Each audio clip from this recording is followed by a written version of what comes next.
Red Army 2026. Happy New Year. It's been a while since we've been on a stream. I've got Aaron and Matt opening with me this evening, but we are going to have a bit of a different show this evening, but I will come to that in just a moment. Welcome to Cherries Red Army. If you're new around here, do subscribe, do hit the like button. Oh, I got a challenge for you. Can you help us get to 2,500 subscribers by the end of 2026? Come on, it's achievable. We went through 2,000 in 2025. Can we go through 2.5 in 2026? So since we've been away and since our last stream, a lot has happened at AFC Bournemouth. We went on a winless run of 11. That's the worst under Andoni Iraola. But then we did win a football match, the last Premier League game we had at Dean Court, just because Antoine Semenyo decided to turn up in the 95th minute and score the winner. The next day, he jetted off to Manchester, and he's already got going there with 2 goals for Manchester City. That might come up this evening. We were so close to going through in the FA Cup. There was always a chance that you could have a go at Eddie Howe in the 3rd round, but on penalties, we lost that one. And the transfer window's open, and players are injured. Finn squad for Brighton on Monday. I'll be going. Aaron will be there. We need to get some players through the door. So tonight, what's going to happen? If you're a strong supporter of Cherries Red Army and you've been on the show before, there's a high chance you've been contacted by us in the last few days by email or by X on our Cherries Red Army account. We have dropped you the link to this show this evening. So do come on. It's a bit of an open mic. We want you to dominate the stream, either interactively like you're doing in the chat, saying hello, or coming on and just tell us what you're thinking about right now. There's a lot that's gone on this season. There's a lot that's gone on in the last few weeks before Christmas and after. So please do come on. Check your emails, check your junk, and check the DMs of X. Aaron, I just thought I said a word there that could have been misconstrued. But anyway, we'll move on very, very quickly. Didn't pick up Happy on New that, Year. So. Happy New Year, Aaron. How you doing? Yeah, I'm good. Thank you. Happy New Year to you both, and Happy New Year to everyone watching. And yeah, it's been a very interesting, as you say, start to the new year. Lots to talk about in this show. Some good, some bad, and some fingers crossed hopeful. It's just going to be, I was going to say it was going to be a bit messy, but it's not messy. It's just because transfer window, losses, wins, penalty shootouts. It's just going to be a bit carnage tonight, Aaron, but I actually am looking forward to it. And I'm hoping the fans do come on and they can just dominate the conversations, Aaron.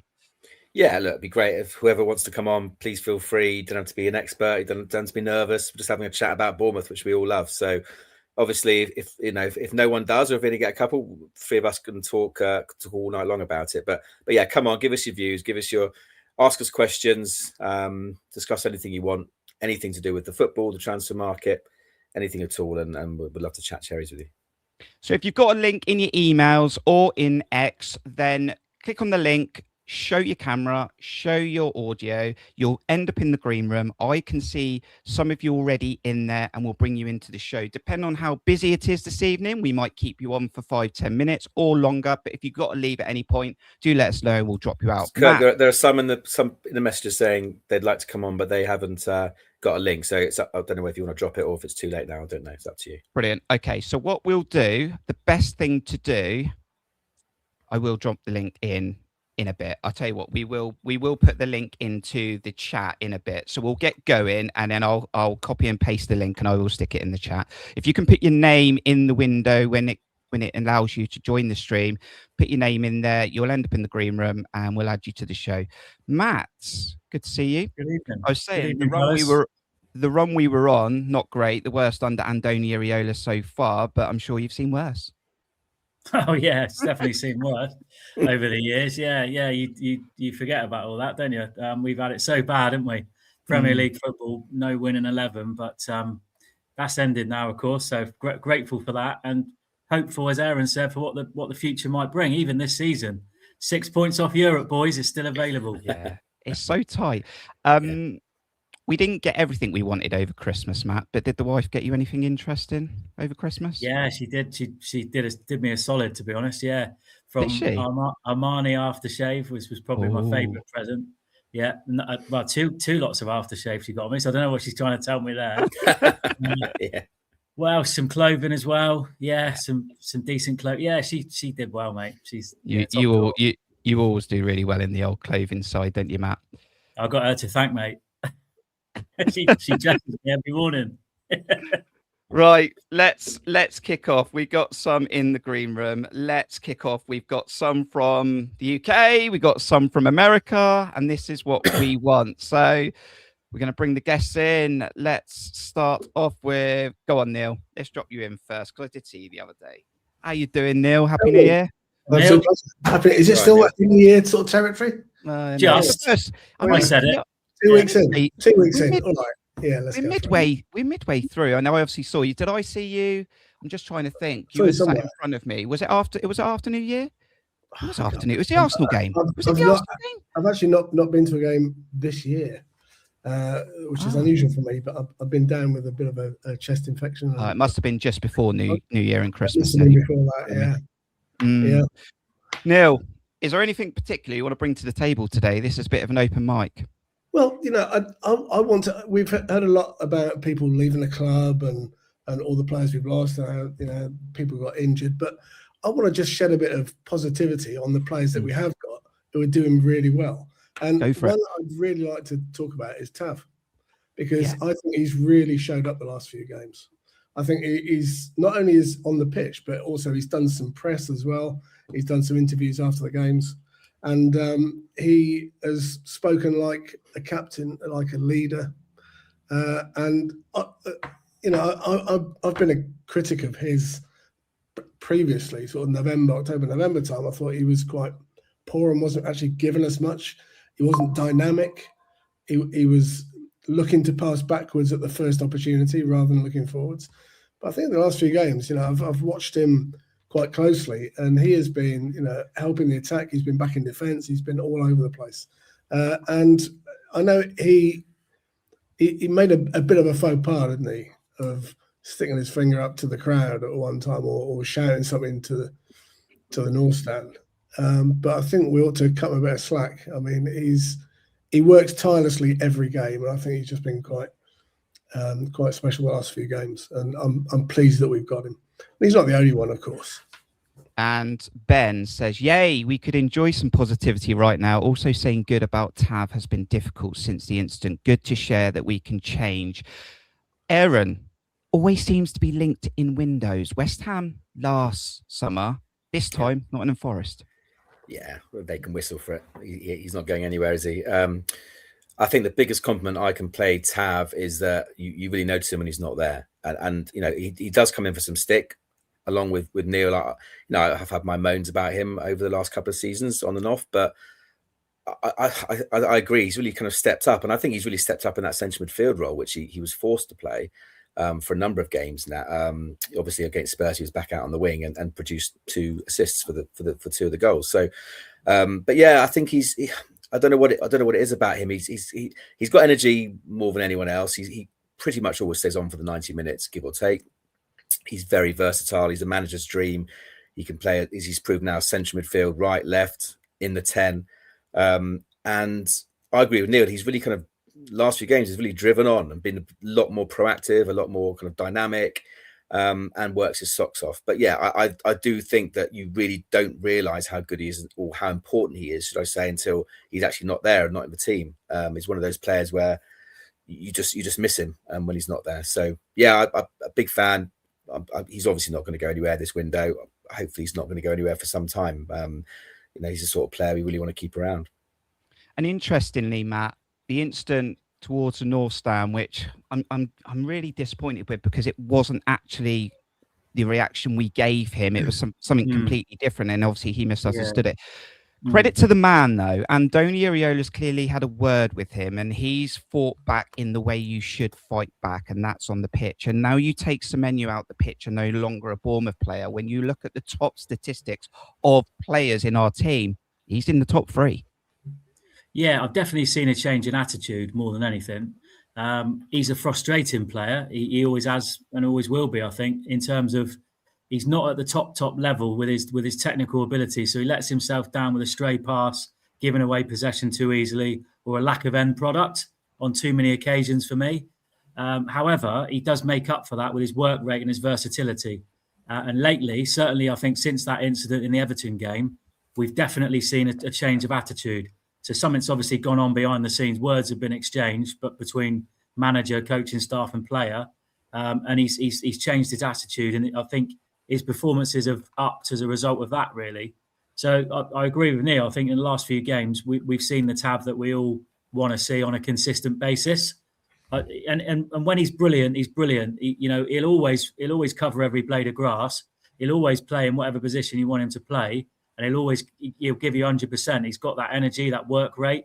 But what he hasn't got always is end product, and he gives away possession too easily, and he puts us into trouble at times. So I'd just like to see him work on that side of his game and try and make improvements, because there's been times, isn't there, boys, where he's come up with moments of magic. I mean, you think about Man United away, that run and that free kick, and there's that's the one that springs to mind immediately.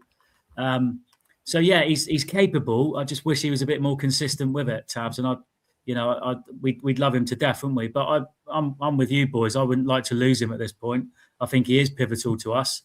I think he makes us tick a lot. I think he's an important cog in the system, really. And Andoni obviously likes him because he'll always play him. There's not many times you'll see him on the bench, is there? So that's probably speaks volumes, really.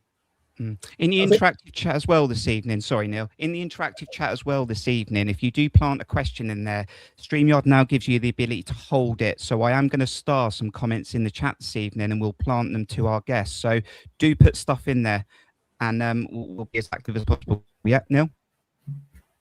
Yeah, I'm going to blow my own trumpet here. Before Ryan Christie was put into a central midfield role, I tweeted out about how he would be ideal for a central midfield role because he's got such an engine. Yeah, he's not a natural goal scorer, so we don't really miss him up front. And the same's happened with Tav. But I think if we look elsewhere in the team, Jimenez is another player who's got that engine that we really need in the middle of the park and we really miss when we haven't got them. So I think we have got options there. It may not be immediately, but he's another player who could grow into one of those roles where we really like to dominate in the midfield and move around a lot in the midfield. And that press starts with the midfield, doesn't it? I mean, we back up the strikers and we cover. And so I think we've got some untapped potential in the team as well. Just looking at that template of a wide player who's gone into central midfield like Christie and Tav have already done. I also think as well, Neil, especially with this style that we have under Andoni, he clearly likes quick wingers. Although David Brooks has adapted quite well at the start of the season, I think we're struggling to see a little bit of the best. David Brooks scored a good goal, obviously at Newcastle, but he likes real pace, of course, and I don't think Tavernier's really had that in his legs. So actually coming inside, Tav has got technical ability. Sometimes he can let himself down with a short pass, but he's technically a very, very good player. And I actually think he's best performed for us in a central role. And as you spoke about with the lack of Adams and Cook, how he dropped even deeper, even though I know we went on a poor run, I think he's been one of the shining lights. So, I'm going to ask a few questions to our guests this evening as well. One of the questions will be, Neil, coming soon, about what you think will happen on Monday against Brighton. But with this squad that I think is lacking a little bit of experience, that I hope we can, I know we've got this model, I know we're looking at young players and potential, but I do feel it's lacking a little bit of experience in certain areas of our squad. Who else can we lean on this half of the season to finish the season positively? You think? Just not injured, so don't say. I mean, I could say maybe Marcos Senesi, but I think he's off. Well, it sounds more off when? Not in January.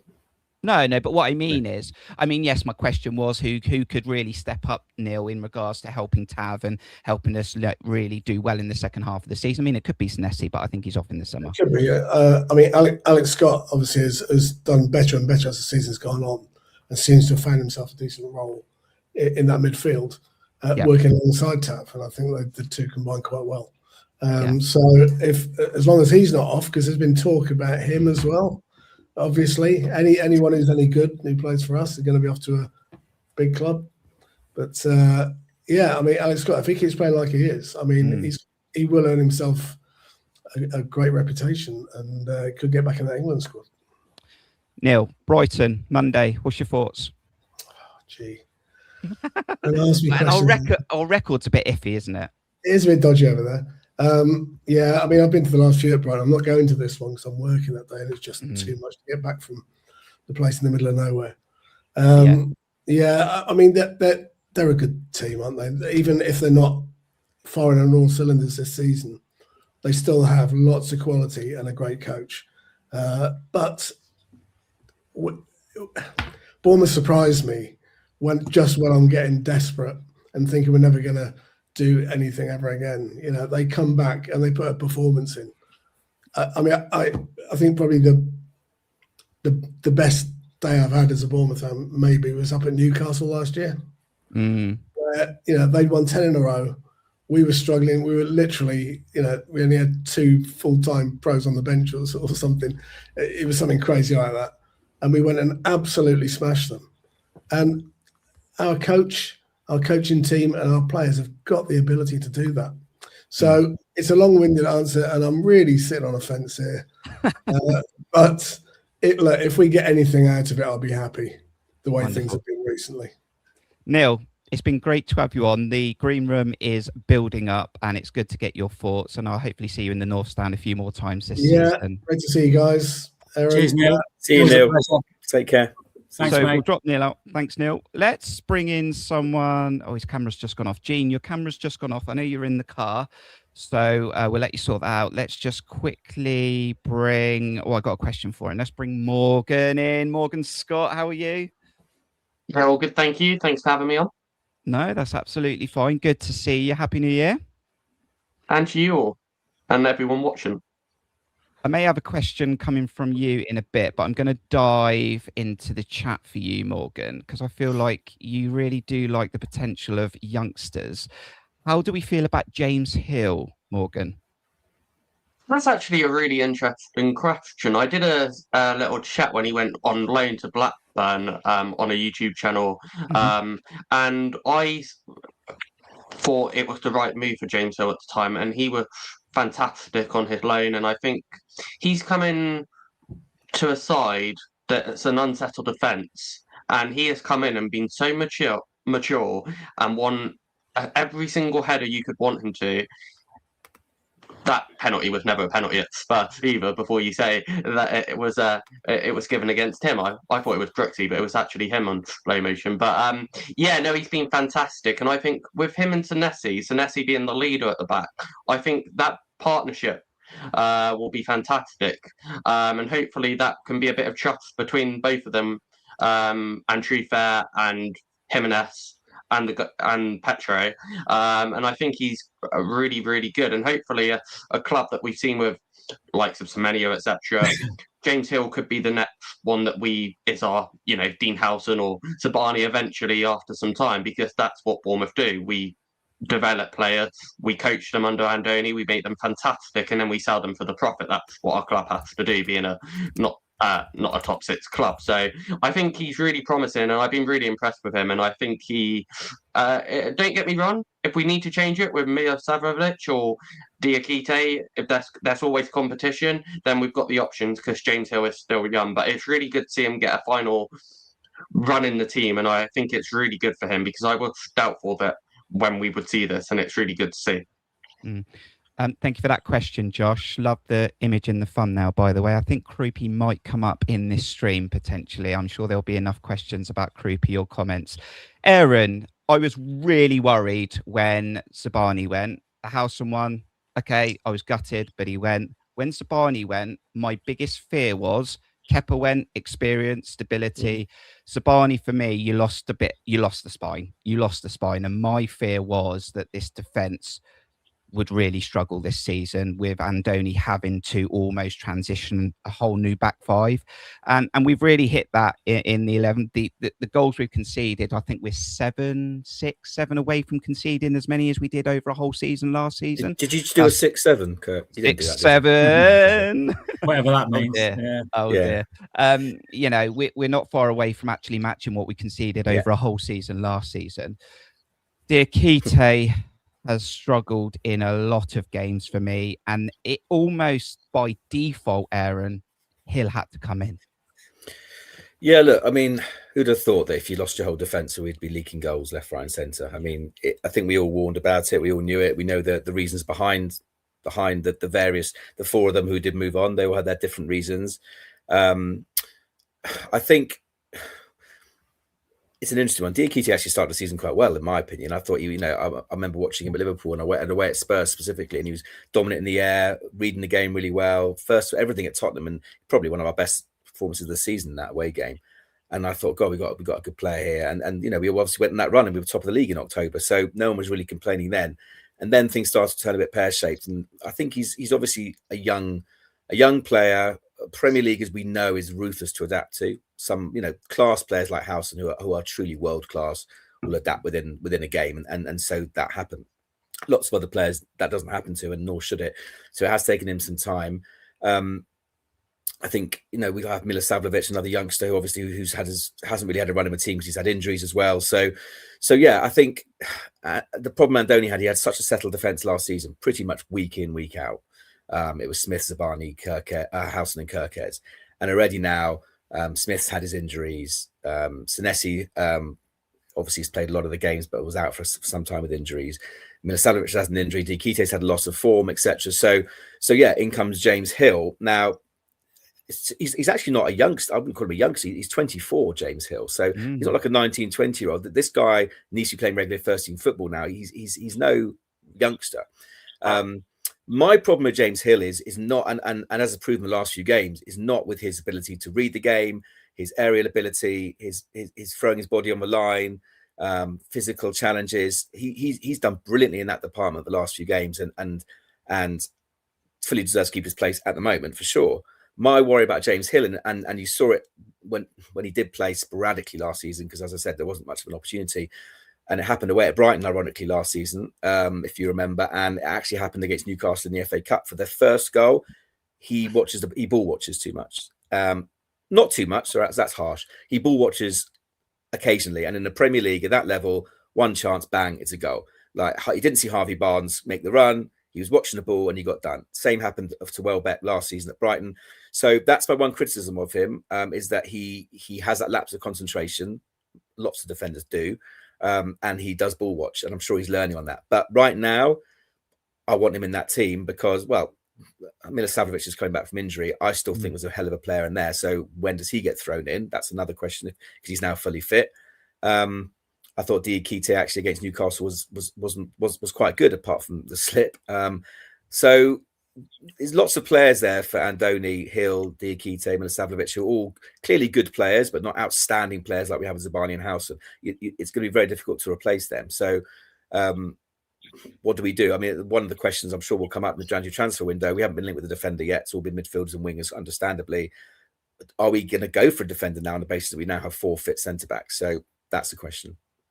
Yeah, Matt, with regards to James Hill, and I don't want to be harsh here, £1 million he cost us, and I think he's done really well in a really bad spell for us where we are really struggling.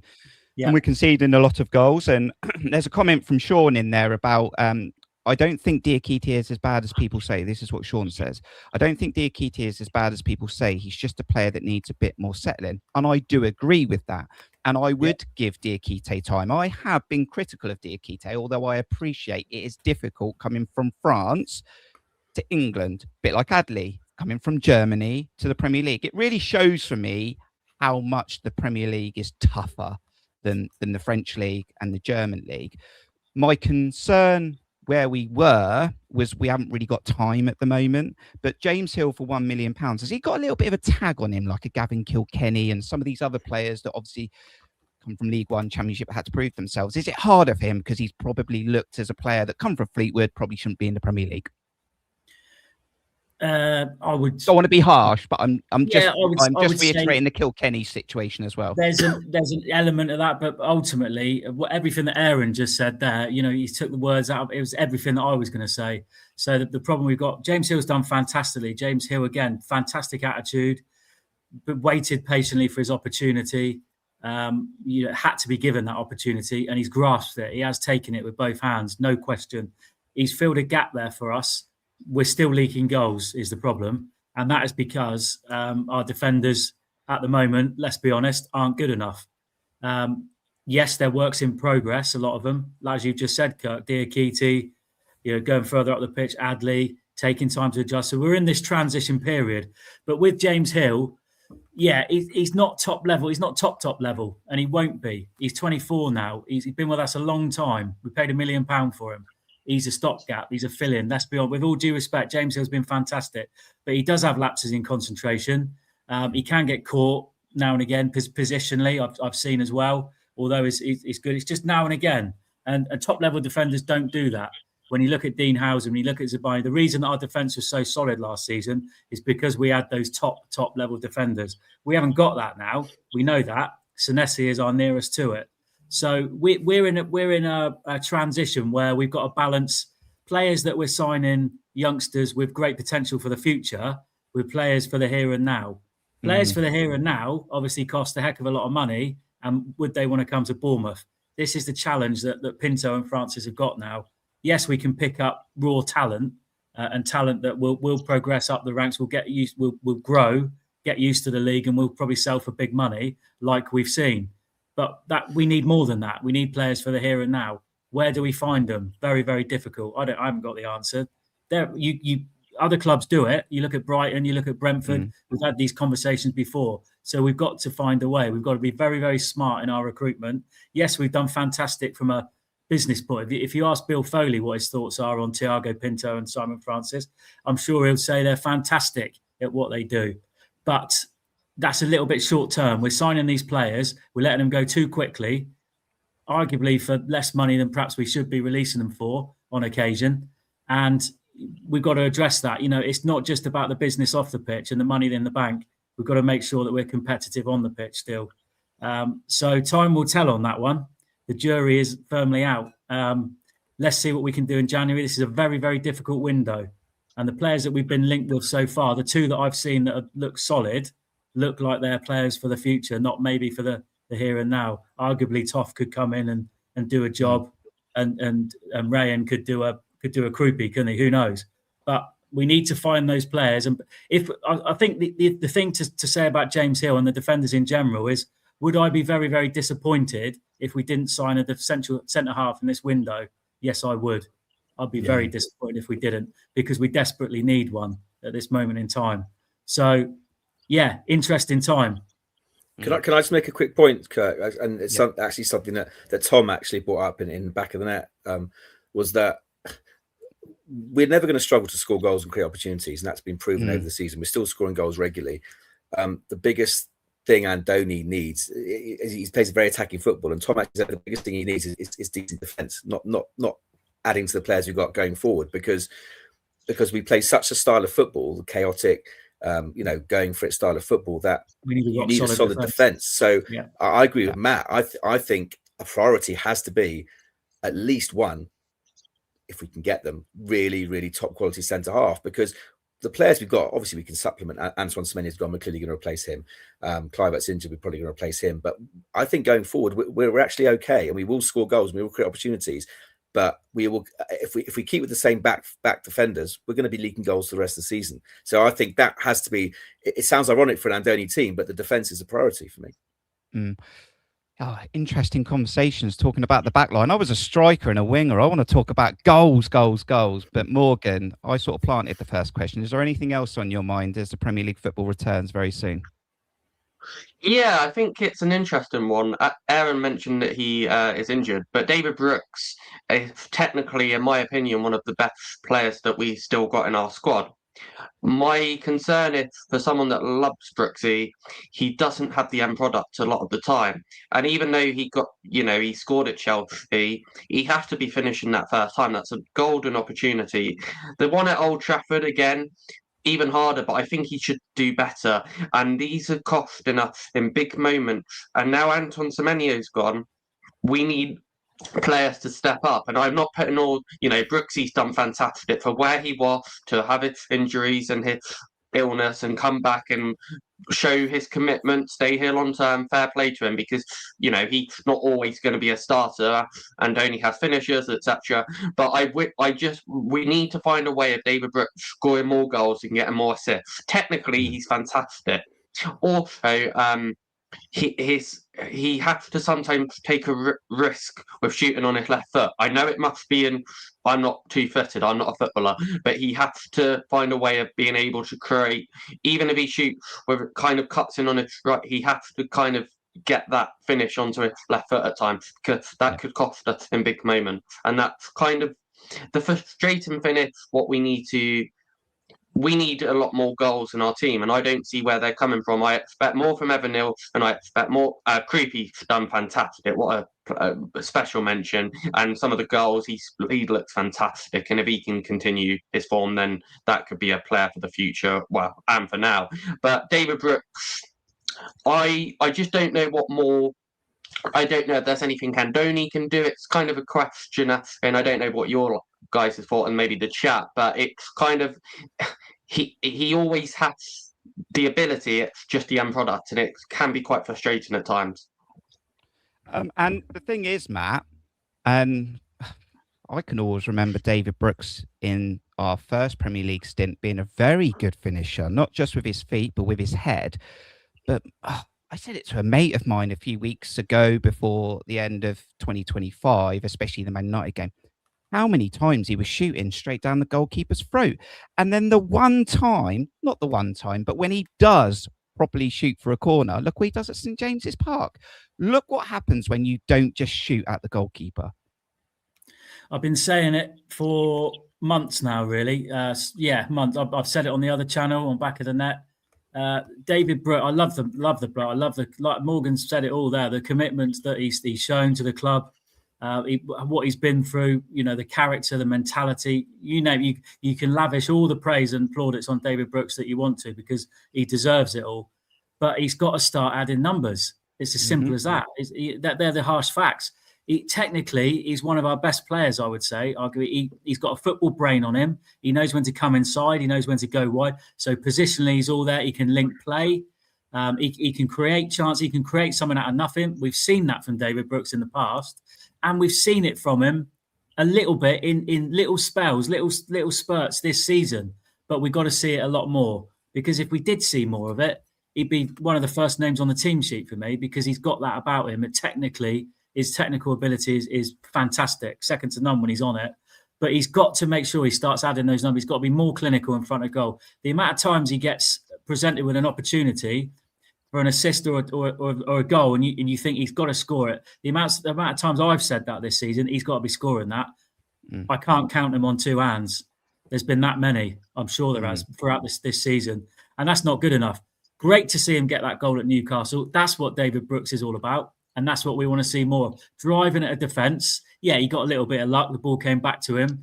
But didn't he make the most of it? And what a finish. And that is what we need to see from a top-level David Brooks, so that he's knocking on Andoni's door if he's not starting. And he's making a real case for starting in this team. And we know he can do it. Sorry, just to add there, that's okay, Kurt. We know he can do it because we saw that wonder goal at Everton last January and throwback of, what I think that was it goal of the month, I think it was for us. Yeah, was that the volley? Yeah, was that the volley? Yeah.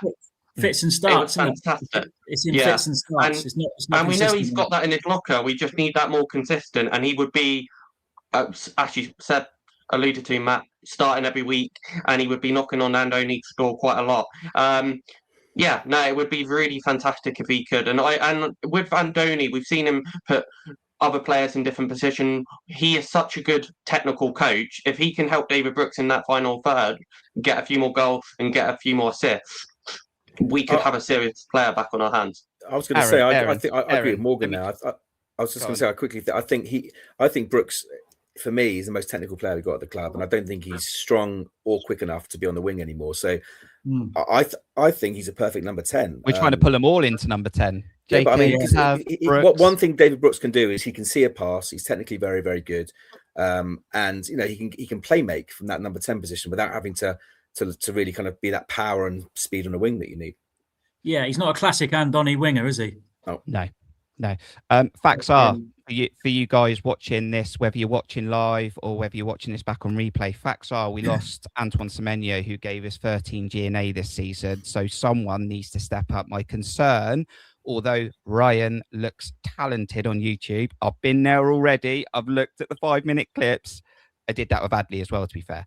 Although it's talented, my concern is players from Brazil, players from France, players from Germany, we are not guaranteed that they're going to hit the ground running. So the players already here, like your David Brooks, and Adley's had a bit of time now. Even Nilsson's got a few goals under his belt. He could do better, but we need them to definitely step up and try and get us a few more wins, especially on the road. And that's my thoughts. And David Brooks is one of them now that he needs to take his chance. Semenyo's gone. So there's a massive slice of a position there to be had. Go and grab it, someone, whilst we're recruiting and whilst we're potentially going, again, for a foreign player who's going to need time. Morgan, good to have you on this stream. Brighton, quickly, thoughts? Monday?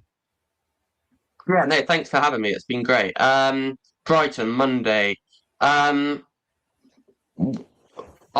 Even though we won the Tottenham game, we weren't the best. I think we were better against Arsenal and Manchester United, if I'm honest. But I think that we've got every chance. We need to stop conceding goals to win a football match easier. And until we can do that, that's a massive headache. And we just have to start. It's all right getting, some of the good games we've seen, for the neutral, Manchester United, Bournemouth. What a fantastic game of football that was. 4-4 Monday night on Sky Sport. That isn't good for anyone's heart rate or energy level going forward. We need to start winning games of football a lot more. If we can go and nick a point at the Amex, that's a great point. Brighton are a very good club. They're very what they do in recruitment is fantastic. Randy looked great on YouTube. Thanks, man. I was going to say that. But yeah, no, as I said, Brighton are a very respectable club for what they do off and on the pitch. We go and nick a point at the Amex, that's fantastic. But for the sake of being positive, it's been a good day. I'll go 2-1. Nice. Take it. Absolutely. Thank you then, Morgan. Good to see you. Thank you very much, guys. And cheers, guys. We'll definitely likely do this again before the end of the season's out. So we'll drop you out, Morgan. Right, let's go to America. Gene from California. How you doing, Gene? Okay. Can you hear us, Gene? He can't hear us. Can you hear us, Gene?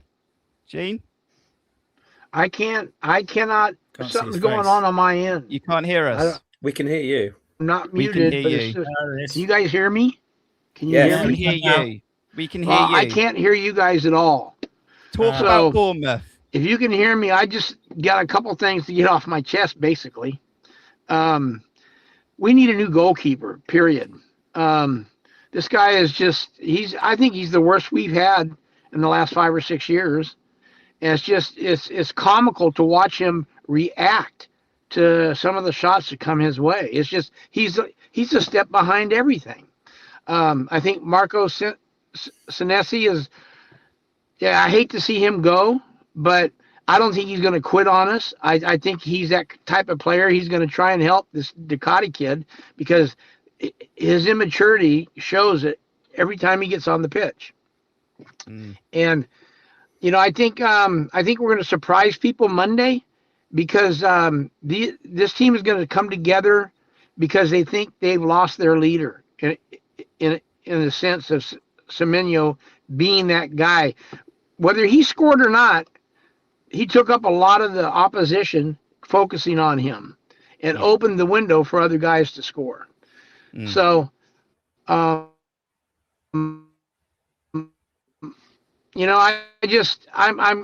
grateful that I really like the Cherries. I've been following you guys now for almost 10 years.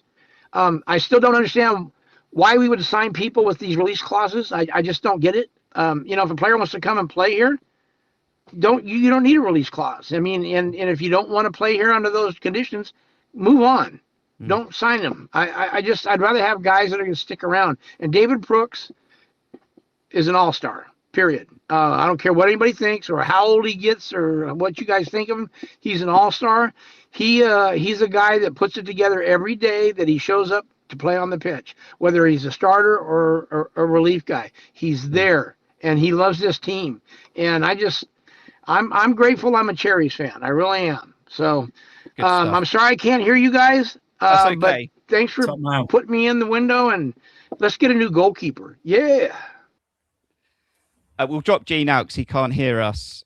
Is it confirmed? Fabrizio Romano. Okay, it's not here we go. It's not here we go. But here we go. It's very like he's basically told them he wants to join us. This guy's it's very different to Kayla Ranti. He's got a lot of Munich, Dortmund. A lot of people looking at him. Really? Now, Gene, if you end up watching this stream back on YouTube, thank you very much for your comments. Next time, thanks, Gene. Your audio going as well. But we heard you coming through. Lots of questions in there, Aaron. Lots of questions. Do you know what? When he said Jordi Petrovic, I felt like I wanted to get that emoji out. It's an odd one. For the chat, when was the last time we kept a clean sheet? Well, I don't think you can blame that all on him. I have. I mean, Sean, no, I'm not putting it all on. I'm not putting it all on him, Aaron, but he hasn't kept a clean sheet in a long time. Sean says, I think Petrovic is a confidence player and he's struggling at the moment. 100%. I've got thoughts on Petrovic. Is it again another Diakite that needs time? But actually, he has come through Chelsea. He had time at Strasbourg. Again, the French league. Is that a really poor league? Because, I'm really concerned with how Petrovic and Diakite are struggling to get up to grips with the Premier League. He doesn't catch enough for me, Aaron. His feet at times remind me a bit of Boric. His shot stopping's good if it's halfway up the goal.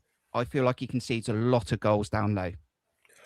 Yeah, look, when he first came in, and I remember we did a show, I think it might have been in September, October time, and I actually put him up there for one of the buys of the season at that stage, early stage, because I was quite impressed with his start. Again, he was, after some of the keepers we've had, he was looking commanding. He's not scared to not scared to come off his line. And again, it all coincided with the fantastic run we had and top of the league. So, whatever, top four in October. But you're right. There have been some criminal goals. I mean, that one against Manchester United, the header. I mean, I've never seen anything like. I don't know what was going on there. The goal against Spurs again. I was in a family stand, so I was kind of right behind it, and I was like, "How did that go through him?" It did take a deflection, but again, slow to react a bit. It goes from one extreme to the other with him. He pulled off the most incredible save from Van der Ven's header. That last minute second corner against Tottenham, when I was convinced they're going to equalise, he comes and claims it like unbelievably. So he's got it in him. He's clearly there, and he's shown in patches this season. He's commanding. He can be. He's made some great saves, low and high. But then some of the goals this season, I can't remember all of them, have been really poor from his part. And I don't know whether some of it is because he's, as Sean said, he's got a bit of lack of confidence now, because one thing leads to another with a goalkeeper, and then you become nervous. You don't want to be as commanding. You want to play it safe and stay on your line. The other side is, and I'll come back to it again, he's behind a potentially not great defense. I'm not going to call them dodgy, but not a great defense, and we know that for the reasons we've discussed earlier in the show. So he might not have full confidence in them. So it works both ways. So is he the keeper? Is he the best keeper I think we can have at the moment? Clearly not. Is he disastrous, as some people are saying? I don't think so. I'm not sure whether we're going to get any better. I don't know what's happened to Alex Poulsen. The next best thing, he seems to have disappeared off the face of the earth. Keepers are a difficult one. I'm not sure that that's going to be the priority for Andoni at the moment. I think, as Matt said, a defender and certainly other areas of the pitch. But I don't know you can spend 25 million on a goalkeeper in summer and suddenly bring in someone and not spend more same or more on another goalkeeper. I just don't think we got that in us at the moment. And if we do, then we're going to have to deprioritise other areas of the pitch. Matt, bit surprised Fraser Forster didn't play at Newcastle. I was expecting Petrovic to have a bit of a rest. Yeah, I thought he might have taken him out the firing line, to be honest. If Fraser Forster was fit enough to play, I thought he might have thrown him in there if he felt he was ready. Clearly not.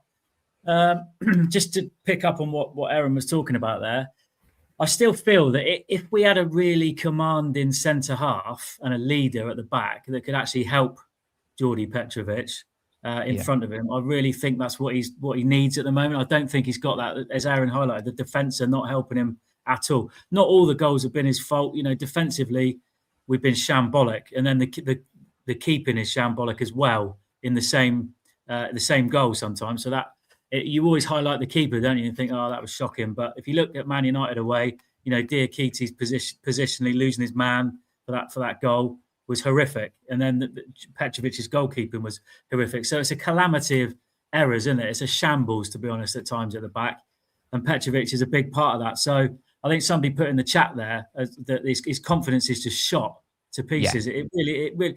I think it's. I went to Brentford. I took my dad to Brentford, first away game he's been to for years, and I couldn't have picked a worse. We couldn't have picked a worse one. He said to me, he doesn't look interested. I don't think it's that he. I was having this debate with him. I said, I don't think it's that he's not interested. I think it's the price tag is weighing heavy. There's a lot of expectation. He's in the limelight in the Premier League. He's got his big chance as a number one. He's never really been a number one, has he? In a football club, the figurehead goalkeeper, and it's weighing heavy on him. And because he's making mistakes, it's having that knock-on. It's having that snowball effect, and it's just getting worse and worse. And the problem is, boys, is that we haven't got a keeper really at the moment that we can bring in to take the pressure off him. We've got Fraser Forster, but clearly he's not quite up to speed or fit enough or whatever it is. You'd like to think he will be soon. Otherwise, what's the point in bringing him in? But that is the problem at the moment. Petrovic is been cruelly exposed, really, by our lack of depth in the goalkeeping department and the fact that our defence is exposing him badly as well. So it's sort of double-edged, and it's not getting any better, is it, really? I mean, the goals he concedes against Arsenal, he gets sucked out of position. He can't catch anything. He has to punch when you think it's easier to catch the fucking thing, to be honest, excuse my language. But it's so frustrating to watch. And then anything low down, you think, is he getting to that? That goal against Spurs, like you say, Aaron, took a deflection, but it's still really poor. And it's a soft goal to concede so early in a football match, isn't it? So what do we do here? Because we spent 25 million on a bit like Diakite. We spent a lot of money and a lot of investment on these players. So what do we do, really? Do we just, rip it all up and say, right, we made a mistake? You can't. And I think we've got bigger problems elsewhere, actually. I mean, potentially. I mean, this is a big problem, Kirk, to be honest. The goalkeeper at the moment. But what do you do? I mean, if we can get Fraser Forster up to speed and he looks okay, I think we should maybe just remove Petrovic from the spotlight a little bit, take the pressure off him for a while, and give Fraser Forster a run of games and see what happens there. But if that's our only sort of option, then we're pretty limited, aren't we, in that department? So it's just another dilemma. Will he come good? Well, we've seen how good he can be early season. Even at Chelsea when he played, they raved about him. Certain games I saw him at Chelsea, you thought, we've got a good keeper. And when we signed him, I thought that's a good signing, actually. So it's really unfortunate, and I do feel that we're at the point now. I'm at the point where I actually feel sorry. I felt sorry for Diakite at Newcastle because he was getting pelters online afterwards. People saying get him out of our club. I mean, how's that help? That's ridiculous comments to make. And he's and always someone's going to miss. Do you know what I mean? Yeah, you're always going to have a hero, and you're always going to have a villain. Exactly that. Let's not get on the lad's back. He's a young player that's come to the Premier League. It's pointless doing that. It doesn't do anyone any favours. And he didn't have a bad game, as Aaron said, apart from the slip and the miss. And I feel sorry for him, and I actually feel sorry for Petrovic at this point. However, that's not going to win us football matches. So there's a problem there to deal with. And the other thing, I suppose the other point to note is our goalkeeping side of things. Is our goalkeeping coach really up to standard? I mean, Neil Moss played at the. I've seen the comments similar to that about our whole coaching setup. Yeah. I mean, I have a lot of respect for Coops and Elphick. But if and I'm just sort of talking about what comments other people have said and I've seen, if we want to push on to Europe, etc., Andoni's only got one of his own people. That's been the same for 2 years. We know he had an issue getting his right-hand man over the line because of lack of qualifications that met what was required here, etc. But I've always thought he might have needed a little bit more. And I still think Elphick adds value. I still think Coop adds value. We know that, we've got a lot of ex-players that are in the club, in the academy, that are doing a good job as well. It's a fair question. I think the reason they're in there is because they know the club inside out. So they know the DNA of the football club, don't they? And I think that's why the decision was made to stick with them. But you're right, Paul. I think perhaps we do need a little bit more in that department. And I think it's probably quite evident in the goalkeeping department. I don't know what goes on behind the scene. I don't know how high a quality a coach Neil Moss is, to be honest. But would anybody else be taking him? Is he going to go to Liverpool anytime soon as a goalkeeping coach? You can't see it, can you? So No. you have to ask I'm pretty sure Antonio won't be taking Coops and Elphick with him when he goes. No, exactly that. So as much as they add value, do we need a little bit more in that department? I suppose is another question, isn't it? Right, David, you're coming on in about 5 minutes. I know you've been really patient. Thank you very much. David's also from America, so interested to speak to him. We're just going to have a quick couple of guests. Let's go. Oh, this lad, he loves Bournemouth. I've seen him. James, I've seen you. You have the flag by the East Stand. Yeah. How do you enjoy that? Are you got more games where you're going to be flying that big Cherries flag? Liverpool. Liverpool. Nice. What a game that will be. Under the lights as well. Careful not to knock Mo Salah out with it. Oh, James. Krupi. He's a good striker, isn't he, James? Yeah. How many goals do you think Krupi could score this season? How many has he got already? Does anyone in the chat know how many he's got? 4, 5? 4, 5? 6, I think. Six, maybe. James, could Krupi get to 10 goals this season? That would help us, wouldn't it? Oh, thumbs up. Thumbs up, Aaron, from James. Krupi could do it. Josh knows he can do it. Josh knows. Brighton on Monday, James. Not a place that we do well at always. How are you feeling confident that we could get a result on Monday against Brighton? Yeah. Wonderful. You put your scoreline in the private chat that we've got. And if I'm correct, did you say 3-1 to the Cherries? Yeah. Take that. I will take that all day long. James, big, massive fan. Give James a massive respect in the chat. Give him a like as well. Massive fan. James, keep doing a great job at Dean Court with the flag. And cracking smile you've got as well. So thanks for coming on, James. We'll speak to you soon. James. Well done. Take care, mate. Well done, lad. We'll also bring on Chris in the North Stand. He's in. Where have you gone, Chris? You're in the dark, Chris. Gosh, we can just about see. How you doing, Chris? I'm good, thanks. How are you? Not too bad. Are you looking forward to the second half of the season? Yeah. Yeah, absolutely. Anything that you're really looking forward to, Chris? Any player that you're really excited about seeing that could maybe take us on to the next level? Never defender would be good. Never more central, commanded left back. Give us a spiffy, bit of rest, and then get talent more protection and midfield maybe, and then never set the form for Evan Nilsson. Need support up front. We absolutely do. And in the chat, Sean says, do you think Evan Nilsson and Krupi can make a partnership? I mean, these are questions, Aaron. That'll work. Yeah, I mean, Chris thinks it can work. I mean, it's got goals in there potentially, and they are two different types of striker.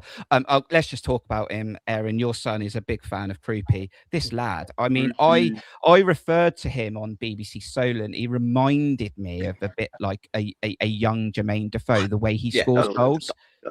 It's the closest comparison. They look a similar build, but his goals outside the box as well as inside, just Jermaine Defoe. Aaron. Yeah, he is. Yeah, I think, you know, when I first watched Defoe as an 18-year-old kid, whenever he was, and he was just unbelievable, but albeit back in League One, League Two. And he is very much like that. I think, can they play together is a very interesting question. I mean, clearly they can. Against Tottenham, they both scored a goal each. It's weird because everyone talks about Krupi in the 10 or behind Evan Nilsson and him up front. I personally think it could be the other way around, because for me, Evan Nilsson is such a good link player, holds the ball up well, clever. Questions earlier on in a chat about whether Evan Nilsson should keep his place in the team.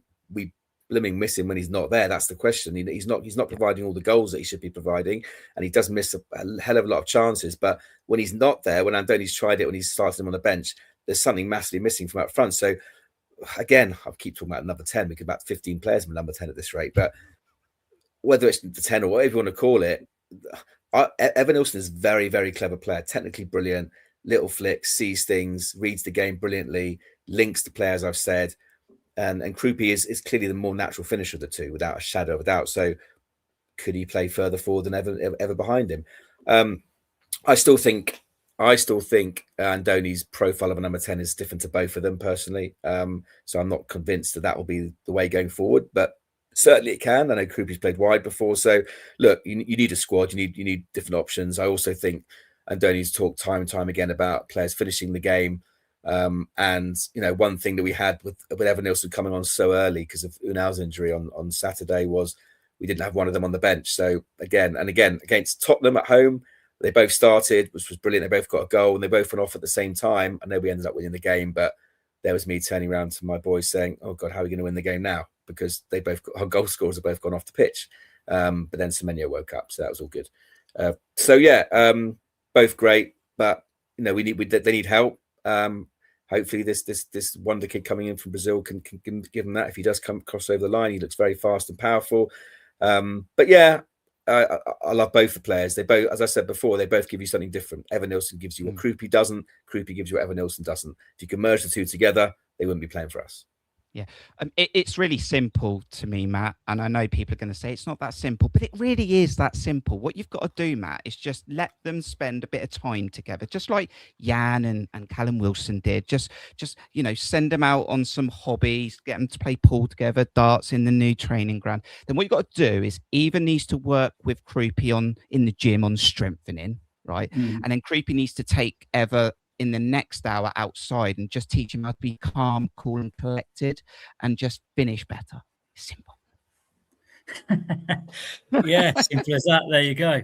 I think Andoni's profile, talking about one of them in the number 10, aren't you? And I don't think either of them fit that profile. Just Andoni's profile of a number 10 is an informed Justin Kluivert. That's Andoni's perfect number 10, isn't it? So as much as either player could play in that role, 9 and the 10, they can both do it. They're both very different. I think what you got with Junior Krupa is at the moment he's running off instinct. So he's coming on in games. He's seeing his opportunity and bang, he's taking it. And hopefully he can keep doing that because he's so clinical in front. He's just got that killer instinct, and an eye for a goal, just like that. We saw it against Arsenal. I thought the game was dead at 3-1. He brings on Krupi, and all of a sudden, out of nowhere, he produces that, and we're back in the game all of a sudden. So that's what he gives us. But as I think Andoni's touched on, he needs to give a lot more than that. So he's got to play for the team as well. So his work rate off the ball, how he links play, what he does from a defensive viewpoint, how he manages things in the final third. There's a lot to come from Junior Krupi yet, and over the years, hopefully, we'll see. I think he can go right to the top, the lad. I really do. But at the moment, all he's really given us is a goal when we need it, out of nothing. That's what he's doing. As Aaron said, the opposite to Evan Nilsson, who does everything but sometimes. I know he's got 2 and 2.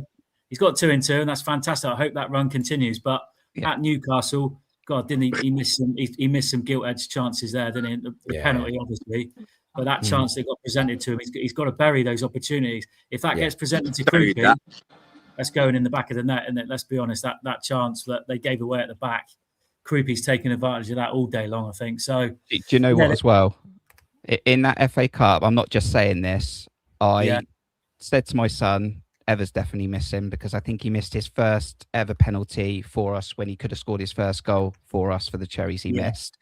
Yeah. And Diakite was, we've seen it. The guy is so low in confidence, and obviously James Hill's taken his position. It was so obvious Diakite was going to miss. And that's just football. That's just based on historically players that just step up and you just go, they're going to miss, unfortunately. And it's sad to say. Chris, good to see you. And you also have a fantastic smile and you love the Cherries, just like James. Brighton, you going Monday? No, alternate on Sky. Okay. Your thoughts very quickly then, and score prediction for Brighton. It's going to be a hard game, but isn't it? It's going to be. I think you can get a point out of it. I'll take it, but I'll take a 3-1 win.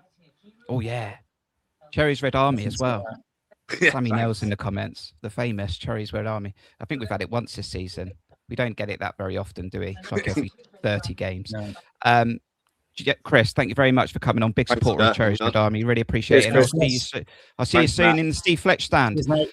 Right, we have got David from America coming on very, very soon. Let me just take this opportunity to...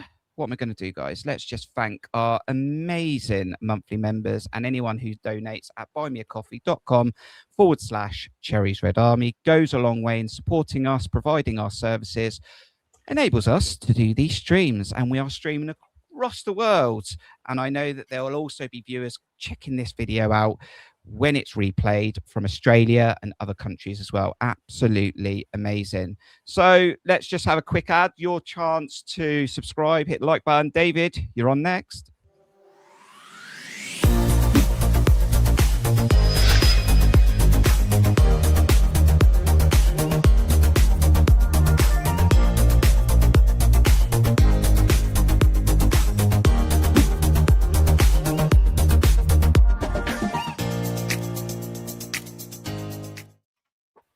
Thank you for subscribing and hitting the like button in those last 20 seconds. We've got David, who's got a funky background, shall we say? Northern Lights, man. You clubbing, David? Oh. Love it. Yeah. I wish I was there right now. David, long time no see. You well? Yeah, doing good. I retired last year, which was nice. Decided that working for this administration was not what I wanted to do with the rest of my life. No. So let me get this right, David. You retired probably to de-stress a little bit, and then you decided to watch the Cherries even more. Yeah, I watched the Cherries even more. I was in New Jersey for the summer game in Atlanta. That was kind of fun. Nice. Doing a little bit of substitute teaching and just kind of enjoying myself. It's any plans to come over to see some games, David? Not right now. Maybe I was hoping for an FA Cup final in May, but that's gone by the way now. Maybe next season. Yeah. So was Andoni Iraola, I think the last time, was I right, David? Did I see you at Craven Cottage? Yeah. Maybe last season. Did you bring your son with you? Yeah. Yeah, so I can remember that as well. Right, I have banked some questions that I have starred throughout the stream, so we might do some quick fire questions, and I think we'll probably close out with myself, Aaron, Matt, and David on this stream. But I know there's some panicking going on in the stream, especially for Stephen Dyer. He's worried there's not going to be guest the player. Don't worry, Stephen. We know it's a different stream tonight, but you've got guest the player coming. You can take part well. So let's do guest the player. If you've never seen this stream before, basically I'm going to give you some clues, and we're going to try and guess a Bournemouth player, maybe current, maybe past. So let's go in for the first one, shall we? So this player we're talking about had over 250 appearances for the Cherries. He was born in January 1998. He was born in Jersey, and he's 6 foot tall. Now, no guesses yet. No guesses yet. Current player. Why would I give that away, Aaron? I don't Why know. would I give that away? Basics. Okay. It's a quick guess the player, because we're going to give you a second clue in a minute. So start thinking. I'll show it on the screen as well. Over 250 appearances. Born in January 98. 6 foot tall. Born in Jersey. Now, what normally gives it away is when we go to the second clue and we start to give some clubs away. So these are some of the clubs he played for, Aaron, Matt, and David. So he played for the Cherries. He played for Bristol Rovers. He played for Portsmouth. And he played for Ipswich. Matt, you were really on it last time. I can't remember who the player was now, but you were well on it. Yeah, Warren Cummins. Well, yeah, it was, wasn't it? So how are you feeling about this one? In the chat now, I tell you what, we'll give the chat a little bit longer. So this is your moment. You've had your clues. It's now time for... Yeah.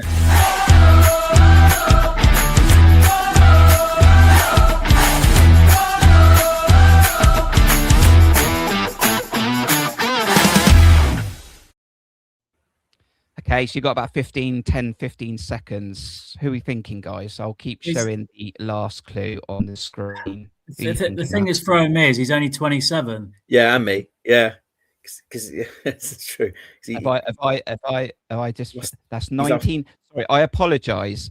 It's 1988. That makes a difference. Well, that changes things. Now, in my defence, I put this together at 7 o'clock. I've been a very busy man this week. I've been in Basingstoke on some courses. I put this together. Sorry, right. He was born in 1988. Even Ben's had a dig at me. 27 years old. Wow. Yes. Yeah. Right. 1988 is his year he was born. So Matt. Well, the only player I can think of, but I'm not sure he made 250 appearances. The only one that springs to mind for me on this occasion is Joe Partington. Right, Joe Partington, who's currently supporting with the commentary with Oh, who's the other guy? I should really know it. Who's the Jordan other guy that does Clark. the commentary? Jordan Clark. That's Jordan correct. Clark. That's really terrible of me as well. Aaron, how are you feeling about the teams? Are you in a better place now? I've given you the correct year of birth. Yeah, not massively. The first one I thought when I saw Bristol Rovers was Marcus Browning, but he's much older than that. I think he's 37. The other player, Lewis Graven played for Bristol Rovers, didn't he? But I don't remember him playing for Ipswich. He's at Norwich, wasn't he? Not Ipswich. Yeah, Norwich, yeah. David, no idea. I mean, Maddie Holland, but I think he's much older than that. So now, someone who's very good on this, by the way. I mean, we've done quizzes on Cherries Red Army before. Mark Cole. If you ever do a local quiz, take Mark Cole with you because he's very, very good. He's got it right in the chat. So if you can see the chat, the guy we are talking about this evening is Brett Pittman. Yeah. Brett Pittman. Oh my God. We have more than 250 appearances for us. Maybe not. Yeah, that's what I said, didn't I? More than. I think more than. Yeah. It was a 1998 through me. Yeah. No, I know. I left it too late, and I didn't want to let the stream down. So well done. Jersey. I should have got that from Jersey. That was the thing. Yeah. Sean, wing went Brett. Let's get back onto it then, David. That's guess the player. That's a bit of a fail on me this evening, but it is how it is. How are you feeling, David? What's on your mind right now watching the Cherries? I mean, I'd love to see Iriola sign an extension to the contract. That would be the thing that I would most like to see this off-season, but I don't think it's going to happen. Is that a real problem for us? No, because I'm sure they already have in mind somebody. I mean, the way the club works, I think they're always thinking down the road. If this happens, what happens? So they're already planning for that, I'm sure. I'd love to sign him for another year. I have a feeling, my personal opinion is, I think if Bilbao comes calling, I think he'll be off to Bilbao. I think that would be really hard for him to turn down. I disagree with some of the things that our fellow guests from America say. I don't think our goalkeeper is that bad. I mean, I think he's made some mistakes. And with goalkeepers, it's all about confidence. But, we saw when he played against Tottenham at the end, when he came out and got that cross right at the end. He has the talent. It's just a question of the confidence. The other thing that, everybody talks about the release clauses. And the only thing I would wish on the release clause is that there was a thing that there's a release clause, but if more than one club comes in, that we can have a bidding war, right? Yeah. Because that would have been what I would like to have seen for Semenyo. I think if Arsenal had come in or United had come in, we could have seen a bidding war. And the problem with the way the release clauses work right now is they meet the clause and then they're gone. And I think that's something that, it's an interesting one. Could be a minimum, couldn't it? Yeah, it should be a minimum rather than a release. Yeah. Having said that, the way Semenyo left, the way he did it, the way he scored the goal at the end, that's the way to leave. Isaac, that's the way you leave a club. Not in a bad way. Not Ryan Fraser, I'm looking at you, right? This is the way. I mean, I think if Semenyo comes back, as long as he doesn't score against us, we'll be happy, and I think he'll get applauded for the way he did that. So congratulations to him. I hope he has a great career. I hope he wins lots of medals and stuff like that. And I think already at City, they're falling in love with him. So, Well said, David. Totally agree. A credit to the man. He clearly wanted to go at the start of January. Andoni clearly needed him to try and get a win back on the boards. Go on. Before we say anything else, you've had an absolute mare with this guest of player. He played for Bristol City. He played for Bristol City, not Rovers. He did play for Bristol City, but didn't he play for Bristol Rovers as well? No, definitely not. Are you sure? He was at Bristol City, and he wasn't born in 1998. I knew. Look. You wait till Steve Hensman gets onto this, right? I'm sure he played for No, I might be wrong. in the chat. Look, I'm looking him up. Basically, I did tell you I did this at 7 o'clock, right? It was rushed, right? I did this very rushed. Excuses. Now, I didn't want to show Bristol City. I know he played for Bristol City, but I knew that would give it away very quickly. So I didn't want to. I'm pretty sure he never played. He never played for Rovers. I'm pretty sure he made up another club, Bristol Rovers. No. Yeah. He did play for Bristol Rovers for one season. Did he? He did. He did When? play for Bristol Rovers. 21-22. I didn't. Must have missed that during Right. COVID. Bristol City was his big one when he went from us and then came back again. Don't try and do a hensman on me and try and throw me under the bus on live streaming. I didn't want to show. I know he played for Bristol City, obviously. That would give it away too easily. I mean, Mark Cole still got it anyway. I'm never going to beat Mark Cole. Yeah. Go back to a few things. Petrovic, very quickly. I know we spoke about him earlier. Just very quickly on Petrovic. Let's be really honest with ourselves. I look at ourselves, probably next season again now, as a team that wants to aim for 8th to 12th. That's where I think we should be, right? We are going to have a goalkeeper that makes mistakes, right? Otherwise, we would have Man City's goalkeeper. So we are not going to get the best goalkeeper in the world. However, I do think you can get a goalkeeper that can be a little bit more commanding than he's been. Look at Kepa. How many clean sheets did he keep last year? I know he's got mistakes in him as well. Of course he has. But he kept a lot of clean sheets last year. And I'm hoping Petrovic comes good. He's young. He needs to grow, get a season under his belt, etc. And that's all we want. But I am realistic in the fact of we are Bournemouth and we are going to get a goalkeeper that's going to have some strengths. Kelleher was half the price, wasn't he? Did they not pay? I think they paid 20 mil. 20 million. Again, Kelleher's probably got issues with his game. We're not going to get the best goalkeepers in the world. So we have to be realistic. I do think Petrovic can do better at times, but he has had some good games as well. David, what else were you talking about, David? As Semenyo, on the goalkeeper. I mean, I think Paulson is the future down the road. So we're going to have to develop that. I also think our fan base gets totally ridiculous at times. They melt down. If one person makes a mistake, everybody kind of melts down, and it's the end of the world. It's like it's not the end of the world. It's you move on, and you can go to the next game. And people, I remember saying a couple of weeks ago, we're not going to get another point for the next 5 games. And meanwhile, we beat Spurs.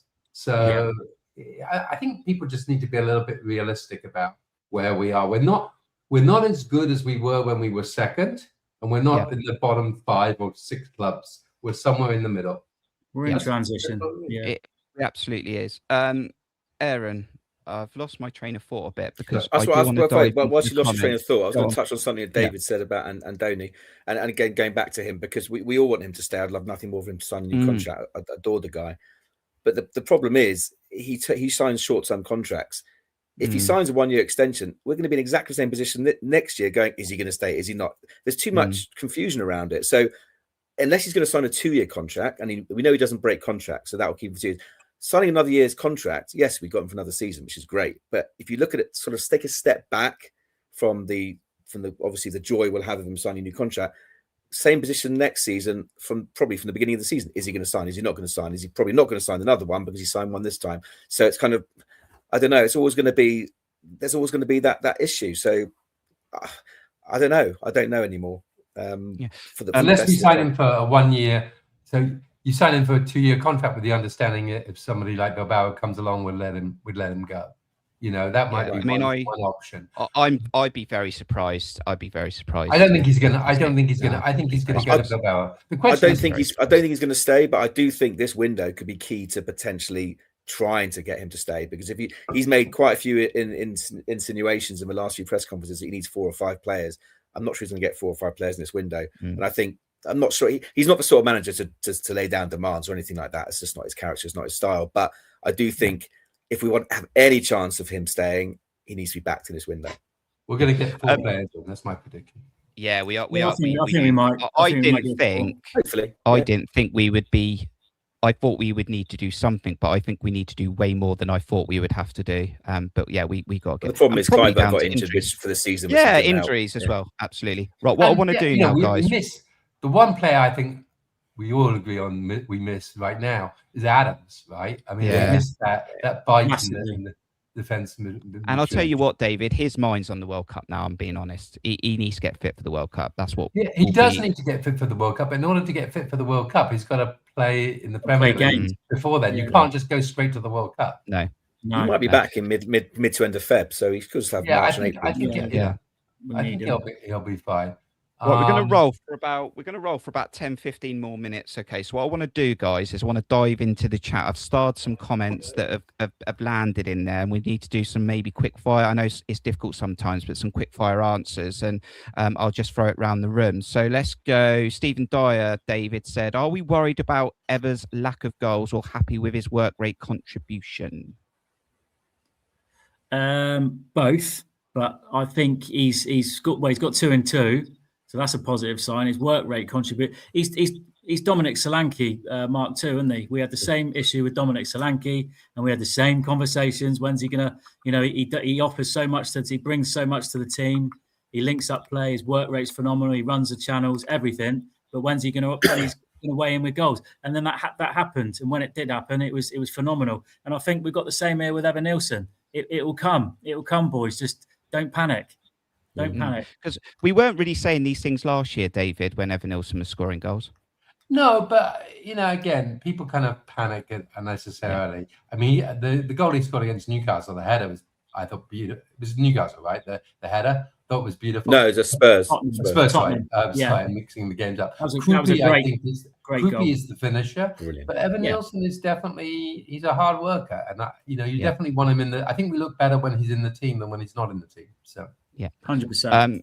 Aaron, I think this is a question for you. So, if you don't know, here on Cherries Red Army, we have got our own reporter. He works for free. He's amazing, right? He's our Aaron K. He's our Cherries Red Army reporter. Hold on a sec. Sorry, Mark McAdam. Yeah, one sec. I'm yeah. He says, think the inbound Hungarian lad is cross between Scott and Christie. Is this Toff? Yeah, it must be Toff. I mean, can you give me an update? Are we signed him yet? Well, no, we haven't. Unfortunately, Mark McAdam 7 hours ago said obviously things are progressing nicely. He's been withdrawn from a friendly. One Italian journalist said we've been rejected by him and he might go to Lazio, but I don't think that's reliable. So I haven't heard anything from Mark McAdam. So let's assume hopefully he's still coming. I think that is probably right. I think for all intents and purposes, again, kind of his Hungarian expert was on Back in Net the other day and talking about him in the same way because he knew Kirkers obviously very well as well.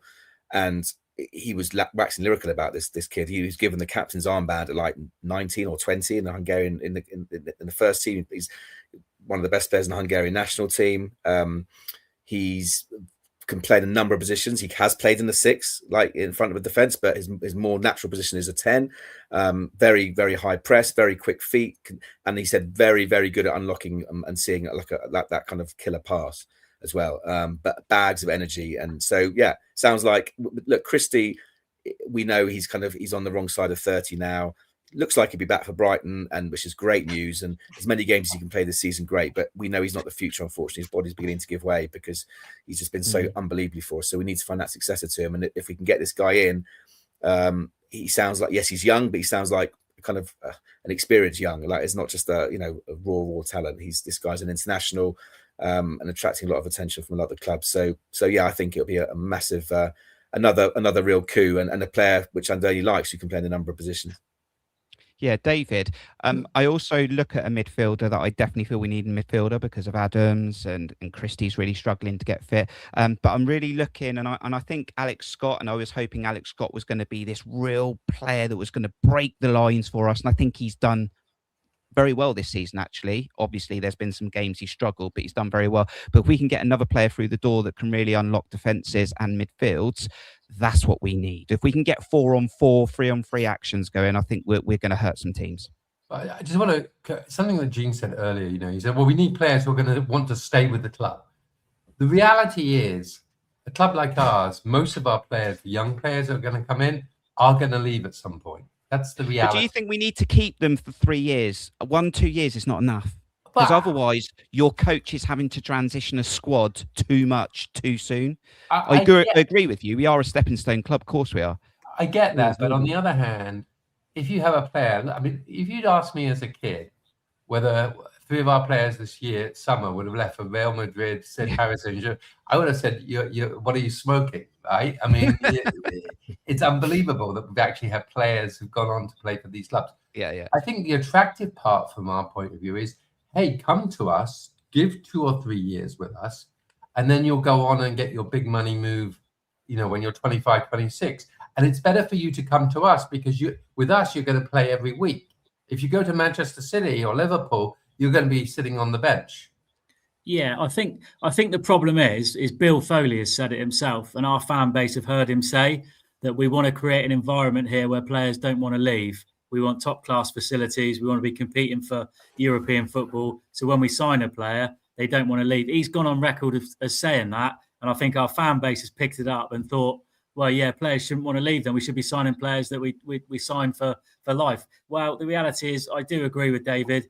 We are always going to be a stepping stone football club. We're one of the smallest fish in the Premier League, always will be. And to put that in perspective, even when we've got our ground development done, we may have 20,000 seats. That will still be the second smallest stadium in the Premier League and smaller than most in the Championship. So we are that small fish. Yes, we could have first-class facilities. Yeah, we could maybe play in Europe one day. But you're always going to have players that are aspirational, that are building their careers and that see us as a stepping stone to get themselves in the limelight, perform, and get a move to one of the big boys. So that's just the natural evolution of things, isn't it? It's not just that. I think we wouldn't have got.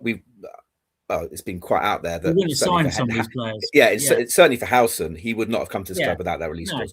And for more intents and purposes, this Ryan guy who Munich and Dortmund are after. As David just said, you don't want to go to these clubs and sit on the bench. Come to Bournemouth for 2 years, play regular Premier League football in the first team, week in, week out.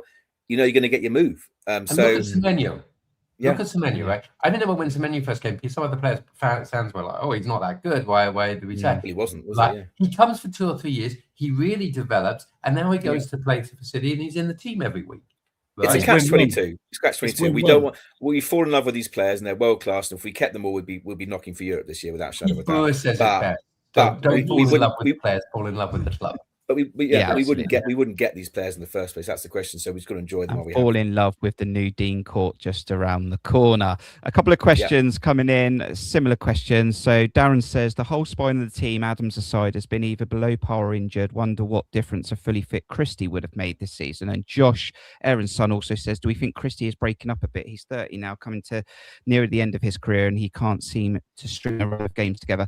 Now, Matt. I don't know if I said it on the stream. I definitely said it to a close couple of AFC Bournemouth friends. I thought last summer was really pivotal to find the next Ryan Christie, who's younger but ready, cooked to go.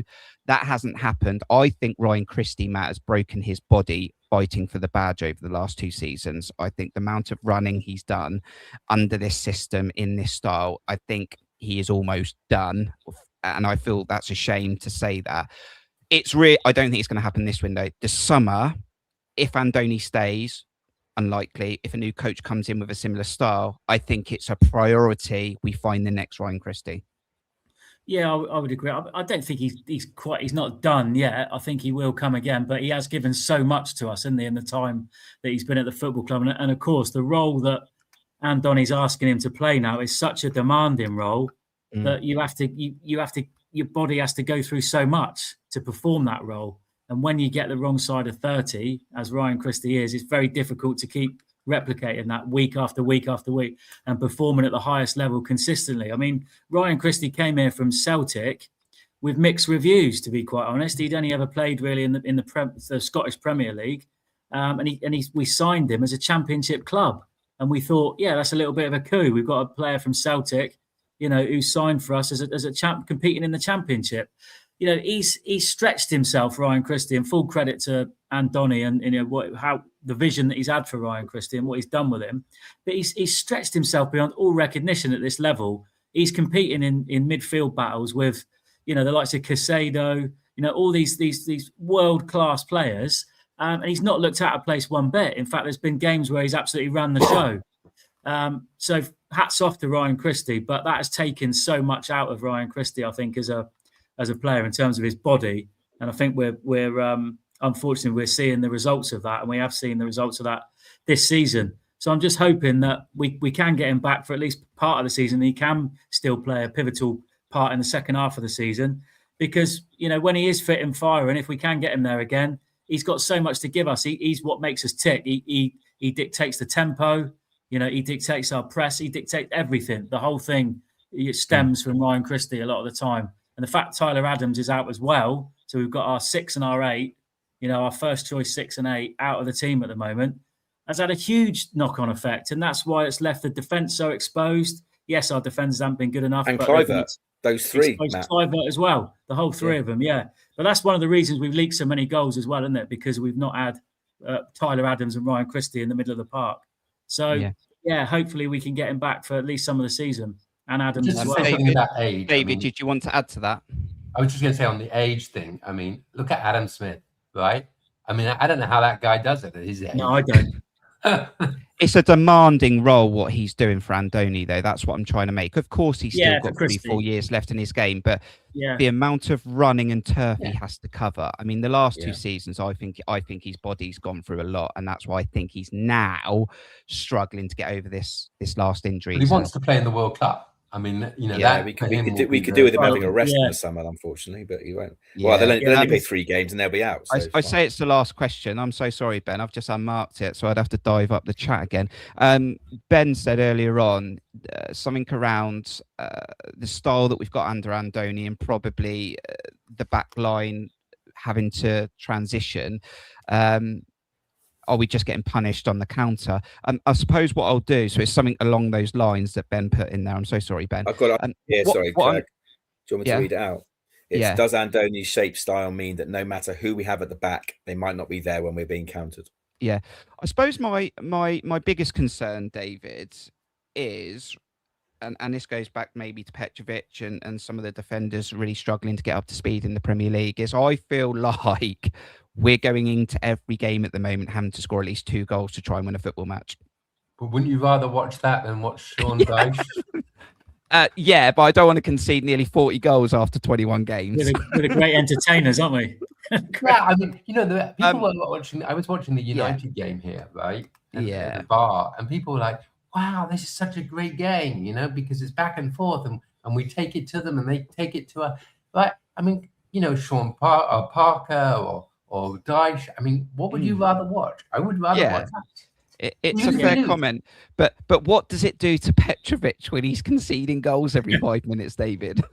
So as long as we score one more goal than them, I don't care. Well, we haven't been doing that, have we? That's the problem. Yeah, and Semenyo's started to bang in goals for Manchester City, but I get it. We got bailed out because I said he hasn't changed his style. We haven't changed the way we play. We just had 3 world-class defenders. At the end of the day, I think what should have happened in the summer, and clearly I think the club would have seen this, it should have been maybe 1 or 2 go, and then we bring players in. You look at Brighton, they keep the core. Brentford probably do the same as well. They keep the core. We just absolutely got destroyed in the summer by PSG, by Real Madrid. Kepa went to Arsenal. Kirkes went to Liverpool. And we just got absolutely and Dango. Oh God, why do we sell Dango? He's worth 60. But the other way of looking at it is like, do you want to have players who are unhappy stay at the club, right? Yeah. And personally, I would rather they go. I mean, Dango is a good example, right? He wasn't getting the play that he wanted the position he wanted to play. He was able to go to Brentford. He's done well for them. I mean, again, I want people who want to play for the club, even if they're only going to leave after. Ideally, we would have kept Houston for another year, right? I mean, it would have been nice to have them for maybe 1 more year. I think the curveball, David, was Zabani. I don't think we expected Zabani to leave the club in this. I think we all resigned ourselves to the fact Housen was leaving and Kirkes, but it was Zabani going. I think that's what's messed us up. That was the worst one. But on the other hand, to be honest with you, Kirkes and Trufair, I'd rather have Trufair than Kirkes. Yeah. And you know what? There's a great question just dropped because we're going to end this stream very, very soon. It's been a really good evening. I've really enjoyed this, and we'll end up very, very soon. We've had consistent numbers in here as well, and we want to get David's Brighton prediction as well very, very quickly. But I got to ask you this, Aaron. It's such a fair comment. We don't have a consistent captain. No, How many players have had the armband this season? Yeah, and it's not just this season. During a game, they're like handy. It's like pass the bloody parcel around the pitch. That can't be good, can it? Yeah, really? I don't know. I mean, Smith's a great question, Sean. Why did you leave it to 9:15? That was a great question. Adam Smith for me is the captain, but he's not playing regularly at the moment because he's not playing as regularly because Jimenez has been so good. Although I would still play Smith right back and Jimenez on the wing because I think Jimenez is brilliant going forward. Lewis Cook again in and out for injuries and being stupid on the pitch. Tav, I don't really see Tav as a captain. Tyler Adams is the one player who hasn't had the captain's armband. He's captain for me, although he's injured at the moment. Senesi even potentially hasn't been given it, and he could be captain material. So there are a few contenders out there. I just wish and Brooks has had it. So again, I don't. And then Semenyo's had it. I mean, Semenyo had it. Yeah, he did. He did. And he wasn't effective as captain. The problem is not one of those players. Semenyo, Antonio needs a player who's going to be playing, injuries aside, week in, week out in his starting 11 and stick with it, because I just don't think it's not a great look. It's not. I don't think it's great. It was Sabani all the way for me if he hadn't gone to. But that says to me we haven't got enough leaders, have we? We haven't got enough leaders. We keep throwing the captain's armband at people because we haven't got enough natural leaders in that team. No, see, I disagree. I think the reason why we have lots of captains is the way Andoni plays. He uses substitutes a lot, right? So you might have a player be the captain, and then he goes off. You have to have another captain. But usually your captain would be your centre half, usually, wouldn't it, or your centre mid? He wouldn't usually substitute Tyler Adams, or if we had a commanding centre half, a leader, a proper, he'd be your captain, wouldn't he? And he's nailed on captain every game. We haven't got that. It's Tyler Adams. I think Aaron out of everyone we've got, Tyler Adams 100% should be captain. In my view, he's the natural leader. Brilliant. David, Brighton, Monday. Thoughts? Oh God, I hate playing Brighton. We beat them I remember going to watch the old Goldstone ground. Yeah, me too. Oh yeah, and the with Dean. The Goldstone was really cool because it was right it was surrounded by houses. There's new in Hove, wasn't it? It was Hove. Yeah, we never used to win there much. What do I want? I'm going to say 2-1 to us. Oh, nice. Put your score prediction in the chat if you want. We're going to end up this stream very, very soon. Matt, it's been good this evening, hasn't it? Just to have a bit of an open mic. We need to do more of these. I know we get stuck into some of the reactions to matches, but I think so much has gone on. You know, it was just a bit of a let's open the mic and let's get some fans on. I think it's been really good. I think it's been really good. The other thing I would also say is I want to give a shout out. I know to Back of the Net, because they've been doing a lot of international ones with the international fans. And I'd like to thank them for that. So that's a shout out to Back of the Net. Massive respect out to Back of the Net. Always got a lot of time for them, of course. And I still watch their content like I'm sure a lot of you do as well. So absolutely. But yeah, Matt, this has been good tonight. It's been fantastic. And sometimes, you know, it gets a bit, when you got the same sort of people on the channel all the time, you know, yes, we got great opinions maybe, but it's the same old people saying the same old things and same voices. So it's good to get other Bournemouth fans on and have some good debate with them all and freshen it up, get some new people on, maybe people you haven't met before, you know, whether you agree with them, disagree, it's fantastic to do because we all share the same love, don't we? And the same passion, and that's for our football club. So yeah, I've enjoyed this as much as I've enjoyed any stream, I think, Kurt. Yeah, that's amazing. I want to give a shout out to you too, because I know you went through a period where you weren't being able to do this, but I think it's really good that you're doing it again. So thank you. Yeah, that's very kind. And fortunately, been able to find the right balance to do this because I did miss it last season. I'm not going to lie, but finding that right balance between work, family, Bournemouth, and to get to this, and I know, Aaron, we spoke about getting the fans on, just like the COVID days on Back of the Net, etc. Getting the fans on, and I know we do a lot of streams when it's me, you, John, and Matt and Steve, but we need to do more of these, and because so much has come out of it. I know we've talked about some tough stuff, and of course we had 11 games without a win, but there's a lot of positivity and a lot of future ahead that the fans are feeling positive about. I absolutely loved it today. You know, get 4 or 5 Bournemouth fans in the room, you have 7 different opinions. You know, so I think it's great, and I think.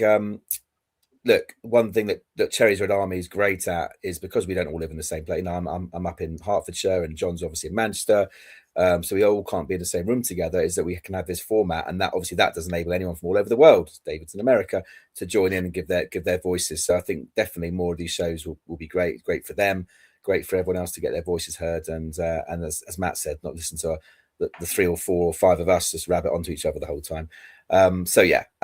Loved it, and it's gone very, very quickly. It's been a really good evening. Thank you to Neil. I'm going to try and remember him now. Thank you to Neil. Thank you to Morgan. Thank you to James. Thank you to Chris. Jean. Thank you, Jean. David. Thank you, David. Take care of yourself, David. I will. Can we also just do a shout out for Ian Hensman? I know. Oh yeah, some of you know. Yeah, I think we should do a shout out. Good shout out. It's very tragic what happened. Did you want to put some, for anyone who doesn't know, sort of? Yes, Ian is a long time Bournemouth fan who moved to Australia, I think, quite a few years ago, and tragically passed away over the Christmas holidays. And I only met him once. I met him at Burnley away when he had his inflatable kangaroo.